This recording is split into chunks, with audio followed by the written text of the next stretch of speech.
Hi all, welcome to football arena. വരുന്ന ശനിയാഴ്ചയാണ് Real Madrid ഈ സീസണിലെ അവസാനത്തെ മത്സരം കളിക്കുക. അത്ലറ്റിക് ക്ലബ്ബാണ് റയലിൻ്റെ എതിരാളികൾ.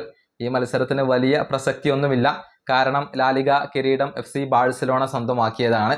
ഇതുമായി ബന്ധപ്പെട്ട ഒരു അപ്ഡേറ്റ് ഇപ്പോൾ പുറത്തേക്ക് വന്നിട്ടുണ്ട്.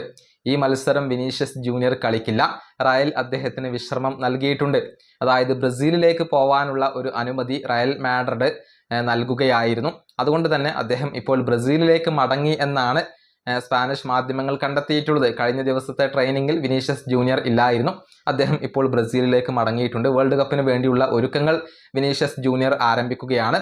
അവസാനത്തെ ലാലിഗ മത്സരം അദ്ദേഹം കളിക്കില്ല എന്നുള്ളത് ഉറപ്പായി കഴിഞ്ഞു. ഡാനി കാർവഹൽ ക്ലബിനോടൊപ്പം കളിക്കുന്ന അവസാനത്തെ മത്സരമാണ് ഇത്. കാർവഹലിൻ്റെ ഒരു ഫെയർവെൽ മാച്ചാണ്. ഇതിൻ്റെ ഭാഗമായിക്കൊണ്ട് വിനീഷ്യസ് ജൂനിയർ ഉണ്ടാവില്ല എന്നുള്ളത് സ്ഥിരീകരിക്കപ്പെട്ട് കഴിഞ്ഞു. ഏതായാലും ബ്രസീലിൻ്റെ സ്ക്വാഡിൽ ഇടം കണ്ടെത്താൻ വിനിക്ക് കഴിഞ്ഞിരുന്നു. വളരെ വേഗത്തിൽ ബ്രസീലിനോടൊപ്പം വേൾഡ് കപ്പിന് വേണ്ടി ഒരുങ്ങാനാണ് വിനീഷ്യസ് ജൂനിയറുടെ പദ്ധതി. അതുകൊണ്ടാണ് നേരത്തെ തന്നെ റയൽ വിട്ടുകൊണ്ട് അദ്ദേഹം ഇപ്പോൾ ബ്രസീലിൽ തിരിച്ചെത്തിയിട്ടുള്ളത്. ഈ വീഡിയോ അവസാനിപ്പിക്കുന്നു. അടുത്തൊരു വീണ്ടും കാണാം.